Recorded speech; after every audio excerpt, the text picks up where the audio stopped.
Hello and welcome to the Look Ahead with me, Fiona Cincotta, Senior Market Analyst here at City Index for Friday, the 6th of June. So in the European session, we're going to be watching out for German industrial production, as well as Eurozone GDP figures, Eurozone retail sales figures, and speech from ECB President Christine Lagarde. In the US session, we've got Canadian jobs data coming in, as well as the US non-farm payroll. So let's just kick off with US non-farm payroll, what we'll be expecting. Watching out for job creation of 130,000 in May. That's down quite significantly from 177,000 in April. We're also expecting unemployment to remain unchanged at 4.2%, as well as wage growth at 0.3% month on month. Now, if we just have a quick think about how the lead indicators has performed this week, we've seen the ADP payroll come in significantly weaker than expected at just 37,000 jobs added in the private sector. ISM services, the jobs component of the report also fell to below 50 to 49, indicating contraction. We saw unemployment claims increase. The jobless claims rose to an 8-month high. And yeah, so I mean, it's worth keeping in mind that jobs are a lagging indicator as the market sort of shows the impact of Trump's trade tariffs coming through. We are still early days in as far as the jobs data is concerned, but still we are starting to see some suggestions of weaker data. Obviously, we've seen a slowing in the headline figure, and if it comes in at 130 or below, as potentially could be the case, then that's obviously down quite considerably from the 177 previously. Just having a look here, this is US dollar, Japanese yen. Now, if we do see a weakening of the jobs data, then that's going to add pressure onto the US dollar.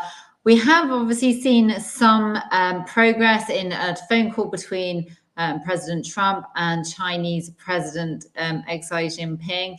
And so that has increased the mood, improved the mood, helped the US dollar recover from losses that it was experiencing following the weaker data. Now, this is the US dollar, Japanese yen. We've run into resistance there at that 148.65 level, has been falling lower, just really testing, finding support again around that 142.50, 142 support zone. But the price does remain depressed. We're below the 50 SMA, below the 20 SMA, below the 200 SMA. But sellers are going to need to break below that 142.50, 142 support zone in order to bring 140 into focus. On the upside, really looking for a move above the 145. So if we get stronger than expected data combined with the optimism from the call today between the two presidents, could help the pair push higher. 145 is the level I'll be watching on the upside. If we get above that, then 146.20, that's going to create a higher high in order to bring that 148.65 into focus. Just whilst we're talking about non-farm payrolls, good idea just to have a look at what's going on in US equities. Just putting up the Wall Street Dow Jones here. As we can see, Dow Jones has had a solid recovery from that low that we saw of 36,550, rising up to the 42,000, well, just below 42,900. Now, we have seen a little bit of consolidation, testing the 200 SMA.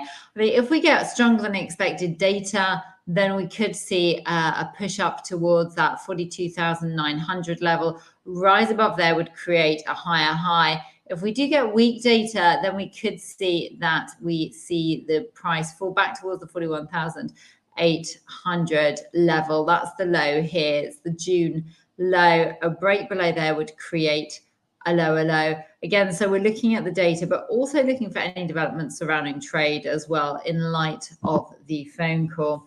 Just finally, euro US dollar, quite a lot going on as far as the Eurozone is concerned, but obviously that all comes after today's ECB interest rate decision, where the central bank cut interest rates for an 8th time by 25 basis points, taking the deposit rate to 2%. Now, interestingly, with their forecasts, the ECB lowered its inflation forecast for 2026 to 1.6%, down from 1.9%.